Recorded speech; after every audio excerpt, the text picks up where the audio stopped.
Good morning. Good morning to you all. Today, I shall discuss with you the syllabus of paper 8B2. ఈరోజు paper 8B2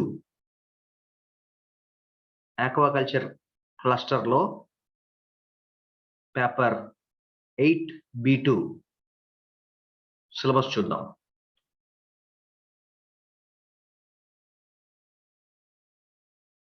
మీకు already చెప్పాను paper 8B2 title aquaculture management అంటాం. తెలుగులో aquaculture యాజమాన్యం, right? దీంట్లో ఏ topics ఉంటాయి ఏమిటి చూద్దాం.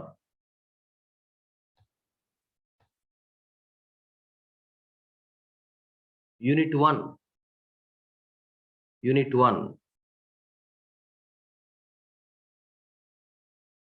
చూడండి, ఇక్కడ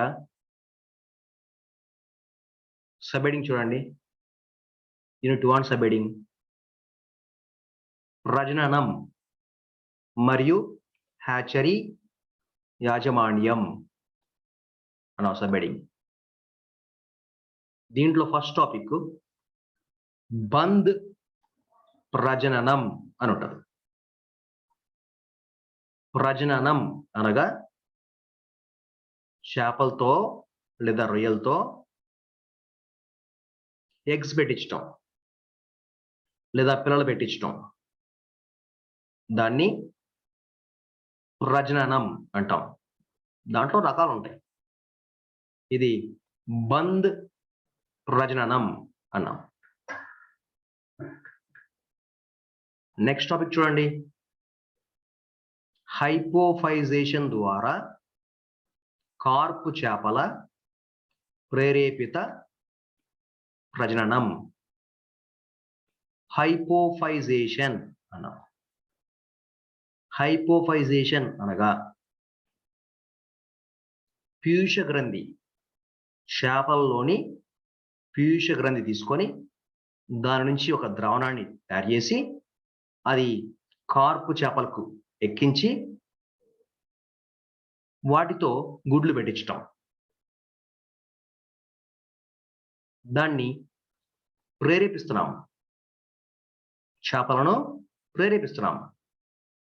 సహజంగా అది వాటికి గుడ్లు పెట్టే సమయం కాదు, కానీ త్వరగా మన అవసరాల కోసం మనం వాటితో గుడ్లు పెట్టిస్తున్నాం. త్వరగా అవి గుడ్లు పెట్టులాగున వాటిని ప్రేరేపిస్తున్నాం. దాన్ని హైపోఫైజేషన్ టెక్నిక్ అంటారు. అది చూడాలి. తర్వాత సింథటిక్ హార్మోనుల వినియోగము. పీయూష గ్రంథే కాకుండా కొన్ని సింథటిక్ హార్మోన్లు మార్కెట్లో మనకి అందుబాటులో ఉంటాయి. అవి ఏమిటి, వాటిని ఎట్లా ఉపయోగిస్తారు ఏంటి చూస్తాం. 1.2 ఈ టాపిక్ చూడండి. చేపల హ్యాచరీలు, రకాలు, ఇండియన్ మేజర్ కార్ప్ చేపల హ్యాచరీ యాజమాన్యము చదువుతాం. ఇక్కడ ఈ చేపల హ్యాచరీ వీటిల్లో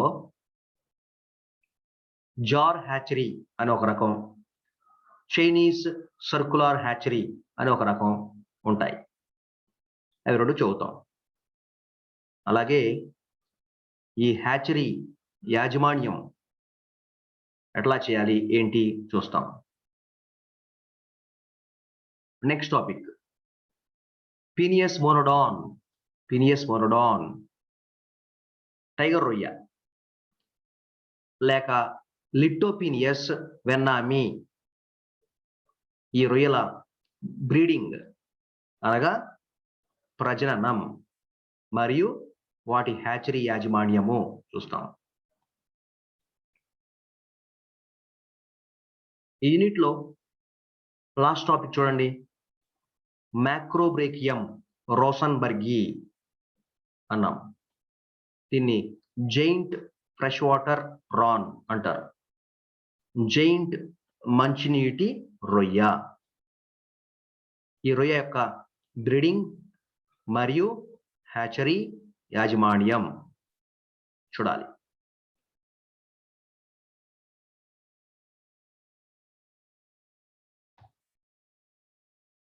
నెక్స్ట్ యూనిట్ చూద్దాం. యూనిట్ 2.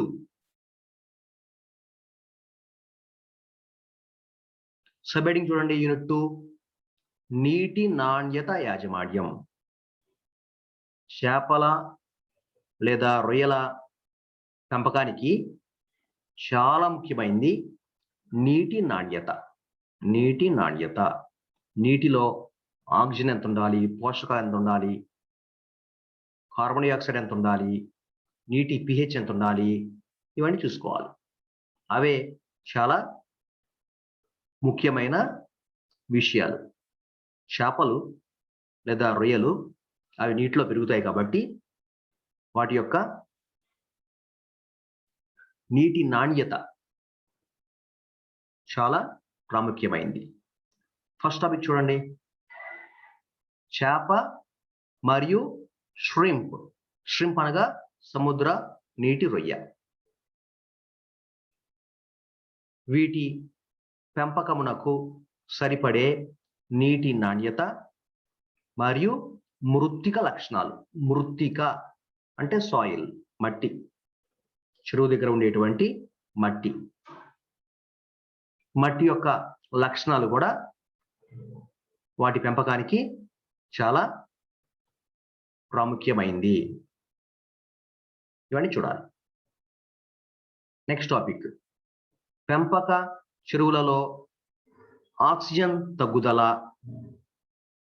దానివల్ల వచ్చే సమస్యలు, వాటిని గుర్తించటం మరియు నియంత్రణ పద్ధతులు చూడాలి.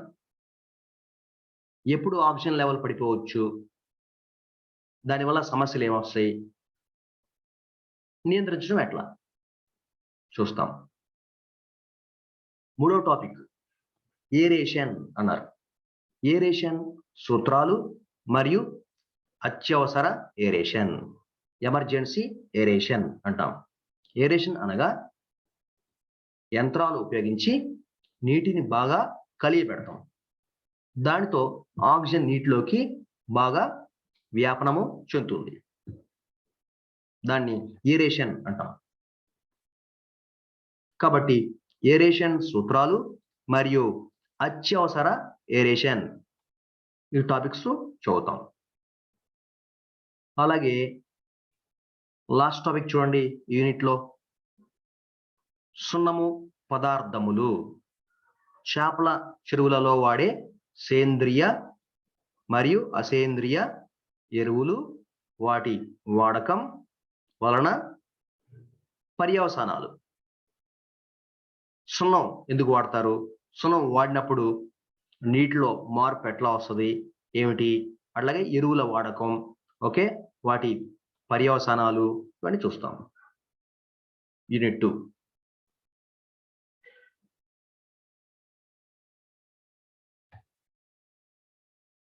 ఇప్పుడు యూనిట్ 3 చూద్దాం. యూనిట్ 3 చూడండి, ఇక్కడ సబ్ హెడింగ్ చూడండి, ఫీడ్. ఫీడ్ అనగా ఆహారము. ఆహారము యాజమాన్యం. దీంట్లో ఫస్ట్ టాపిక్ లైవ్ అన్నాం. లైవ్ అంటే సజీవ ఆహారము. సజీవ ఆహారాలు మరియు ష్రింప్ లార్వాల పోషణలో వాటి పాత్ర చూడాలి. ఇదే యూనిట్లో రెండవ టాపిక్ సప్లిమెంటరీ ఆహారాలు అంటాం. సజీవ ఆహారం కాకుండా ఇంకా వేరే ఇతర ఆహారాలు, కృత్రిమ ఆహారాలు మనము ఏం అందిస్తాం, ఏంటి? కృత్రిమ ఆహారంలో ముఖ్యమైన ఆహారము రకాలు చూడాలి. ఫీడ్ ఎడిటివ్స్ అంటాం. ఫీడ్ ఎడిటివ్స్ అంటే ఆహార నాణ్యత పెంచడానికి ఇంకా ఇతర పదార్థాలు ఏం కలుపుతాం ఏంటి ఇంకా రుచిగా ఉండటానికి చేపలకు కానీ రొయ్యలకు కానీ అది ఫీడ్ ఎడిటివ్స్ అంటాం. మరియు ప్రిజర్వేటివ్లు అంటే ఆహారం నిల్వ ఉండటానికి వాడేటువంటి పదార్థాలు ప్రిజర్వేటివ్లు. అలాగే ప్రోబయోటిక్స్ అని ఉంటాయి, వాటి గురించి చూద్దాం. నెక్స్ట్ 3వ టాపిక్ చూడండి, ఫీడ్ ఫార్ములేషన్ మరియు తయారీ అన్నాం. ఆహారాన్ని తయారు చేయడానికి దాంట్లో మాంసకృతులు ఎంత ఉండాలి చేపలకి, లేదా కార్బోహైడ్రేట్స్ ఎంత ఉండాలి, లేదా ఫ్యాట్స్ ఎంత ఉండాలి, ఇది మనం ఫీడ్ ఫార్ములేషన్లో నేర్చుకుంటాం. ఎట్లా తయారు చేయాలి ఆహారాన్ని సమతుల్యంగా ఉండటానికి చూస్తాం. అలాగే నెక్స్ట్ ఆహార నిల్వ అనే టాపిక్ చూస్తాం. చేపల ఆహారాన్ని మనం స్టోర్ చేయాలి, ఎక్కువ కాలం నిల్వ ఉండాలి, దానికి ఏం చేయాలి, ఎట్లా స్టోర్ చేయాలి చూస్తాం. 3.4 ఫీడింగ్ స్ట్రాటజీస్ అన్నాం. ఆహారాన్ని ఇచ్చేటప్పుడు ఎటువంటి విషయాలు పరిగణించాలి. ఆహార పరికరాలు, చేపలకు రొయ్యలకు ఆహారాన్ని అందించడానికి ఎటువంటి పరికరాలు మనకు అందుబాటులో ఉన్నాయి. తర్వాత ఆహార షెడ్యూల్ మరియు నిష్పత్తి చూస్తాం. ఇదే యూనిట్లో ఫీడ్ ఇవాల్యుయేషన్ అనే టాపిక్, ఆహార వినియోగ నిష్పత్తి అనే టాపిక్, ఆహార వినియోగ సామర్థ్యము అనే టాపిక్ చూస్తాం.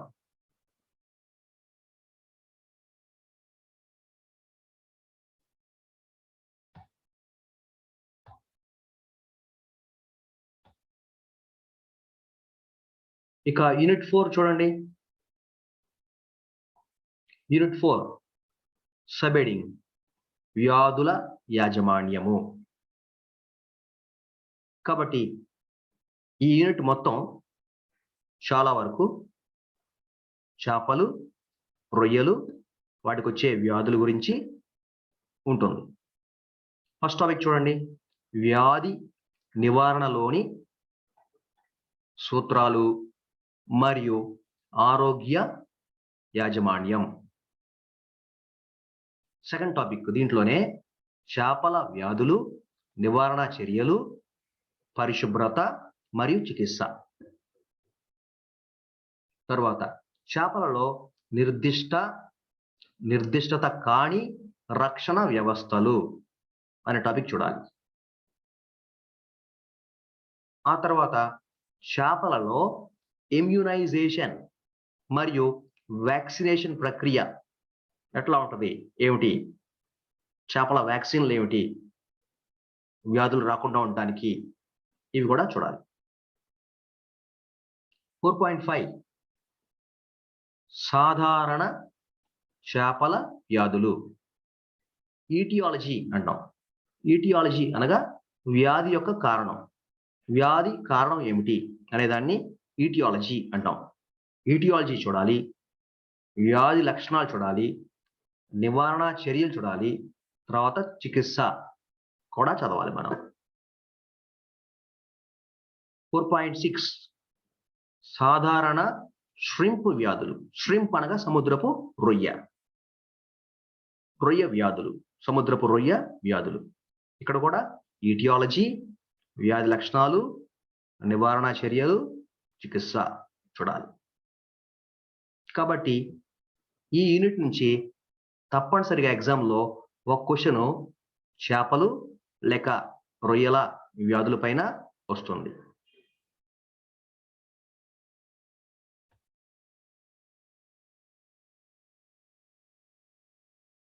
యూనిట్ 5 చూడండి. దీంట్లో 3 సబ్ హెడ్డింగ్స్ ఉన్నాయి మనకి. ఆర్థికాంశాలు మరియు మార్కెటింగ్, ఫిషరీస్ ఎక్స్టెన్షన్, చేపల జన్యు శాస్త్రం. ఇక్కడ ఫస్ట్ సబ్ హెడింగ్ లో ఆక్వాకల్చర్ ఆర్థికాంశాలు యొక్క సూత్రాలు, క్యాపిటల్ కాస్ట్ అంటే ఏమిటి, వేరియబుల్ కాస్ట్ అంటే ఏమిటి, కాస్ట్ బెనిఫిట్ అనాలసిస్ అంటాం. కాస్ట్ బెనిఫిట్ అనాలసిస్ చూడాలి. భారతదేశంలోని చేపల మార్కెటింగ్ పద్ధతులు చూడాలి. అలాగే డిమాండ్ మరియు ధరలోని ప్రాథమిక అంశాలు చూడాలి. డిమాండ్ అండ్ ప్రైస్ అంటాం. డిమాండ్ అండ్ ప్రైస్ యొక్క ప్రాథమిక అంశాలు చూస్తాం. తర్వాత ఫిషరీస్ ఎక్స్టెన్షన్ అన్నాం. ఈ సబ్-హెడింగ్ కింద భారతదేశంలోని ఫిషరీస్ ట్రైనింగ్ మరియు ఫిషరీస్ విద్య, ఫిషరీ కోర్సెస్ ఎవరెవరు అందిస్తున్నారు, ఆ ఇన్స్టిట్యూట్స్ పేర్లు ఏమిటి చూడాలి. తర్వాత సమాజ అభివృద్ధిలో ఎక్స్టెన్షన్ పాత్ర, అనగా మత్స్య పరిశ్రమకు సంబంధించి శాస్త్రవేత్తలు కనిపెట్టిన విజ్ఞానాన్ని సాధారణ చేప రైతుకు, ఫిష్ ఫార్మర్స్కు లేదా ప్రాన్ ఫార్మర్స్కు ఏ విధంగా మనం చేరవేయాలి, అందచేయాలి. సమాజ అభివృద్ధిలో ఎక్స్టెన్షన్ పాత్ర, ఇవన్నీ చదవాలి. మూడవ సబ్-హెడింగ్ లో చేపల జన్యు శాస్త్రం అన్నాం.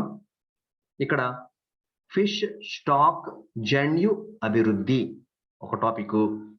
తర్వాత చేప సంకరీకరణం, ఇంగ్లీష్లో హైబ్రిడైజేషన్ అంటాం, ఇది చూడాలి.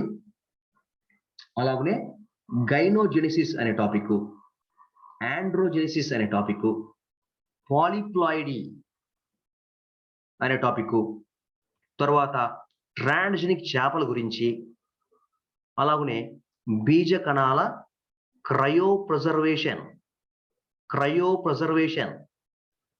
ఈ బీజ కణాలను -196 డిగ్రీస్ సెల్సియస్ వద్ద మనం ఎట్లా భద్రపరచాలి, అది క్రయో ప్రిజర్వేషన్ అంటాం. తర్వాత ఆక్వాకల్చర్లో వంద్య చేపలు మరియు మోనోసెక్స్ చేపల ఉత్పత్తి మరియు వాటి ప్రాముఖ్యత చూడాలి. సో ఈ లాస్ట్ యూనిట్ లో మనకు ఈ 3 సబ్-హెడింగ్స్ ఉన్నాయి. చివరి సబ్-హెడింగ్ లో జన్యు శాస్త్రము ఉంటుంది. ఈ మొదటి సబ్-హెడింగ్ లో ఆర్థిక అంశాలు మరియు మార్కెటింగ్ గురించి ఉంటాయి. తర్వాత ఇదేమో ఫిషరీస్ ఎక్స్టెన్షన్, భారతదేశంలో ఫిషరీస్ ట్రైనింగ్ మరియు ఫిషరీస్ విద్య, అలాగనే సమాజ అభివృద్ధిలో ఎక్స్టెన్షన్ పాత్ర ఏమిటి, ఎట్లా ఉంటుంది అని చూడాలి. So this is the syllabus for paper 8 P2. The title of the paper is Aquaculture Management. Aquaculture యాజమాన్యము.